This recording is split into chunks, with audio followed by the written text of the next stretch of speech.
Hi everyone, this is Ubaida Hassan.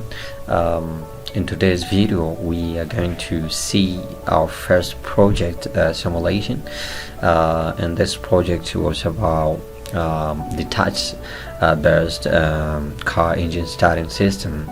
So it uses a touch sensor together with the push buttons to start the engine.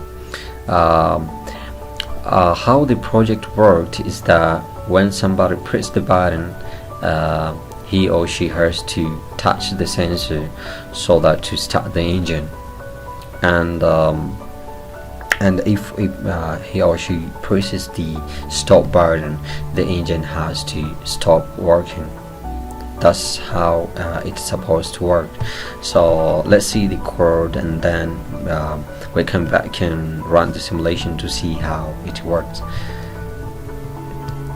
This is the code for the project, and the first line is just define the pin for start button, and then stop button. I've attached it to pin number 10, and I've included the library file for electric crystal display, and I've attached my touch sensor to pin number 8, and the motor to see here is transistor to the relay control.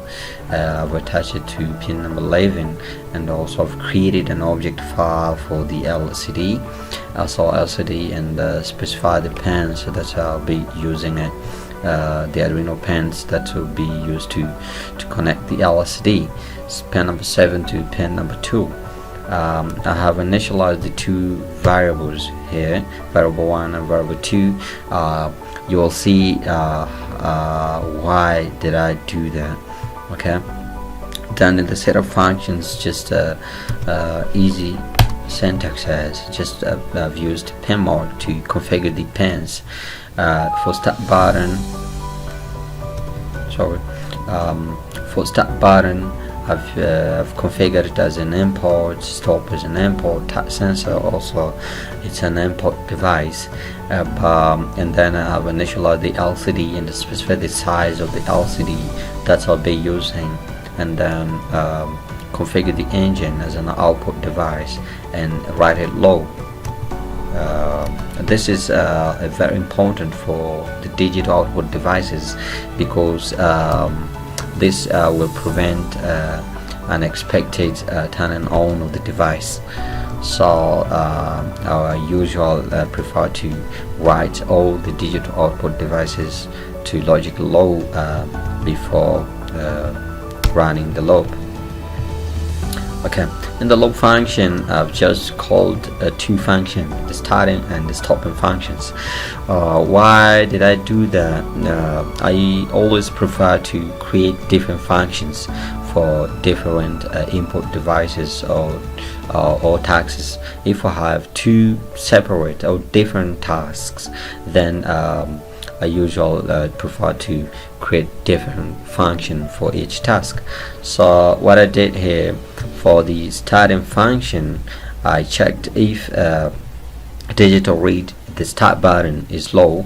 As you see here, I've used pull up configuration, so the initial signal is high to the pin. So if you press the button, then the signal will be low to the pin.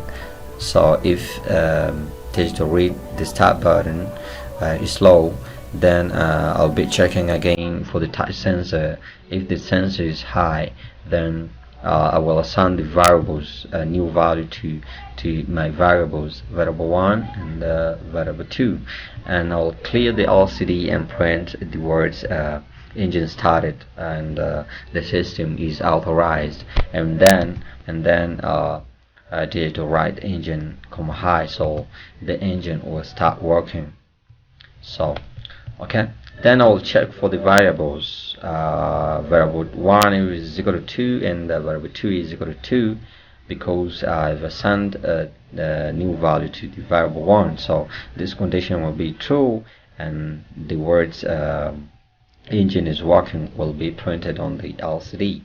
And else, if variable 1 is equal to 1 and the variable 2 is equal to 2, the words press the button and the plus finger will be displayed on the LCD.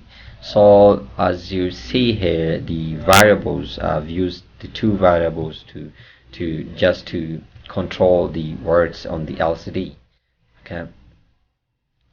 Now for the stopping function, I've just checked the if digital read stop is equal to low, and if digital read touch sensor is equal to low or touch sensor is equal to high. So it doesn't matter whether the touch sensor there is a finger on the touch sensor or not.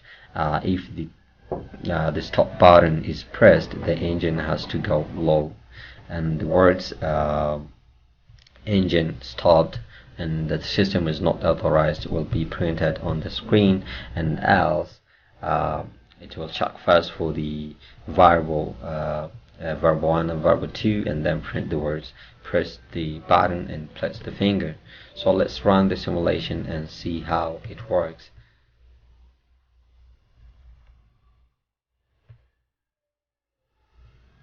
Okay, so the initial words that are printed here, as you see, is press button, the button, and press finger.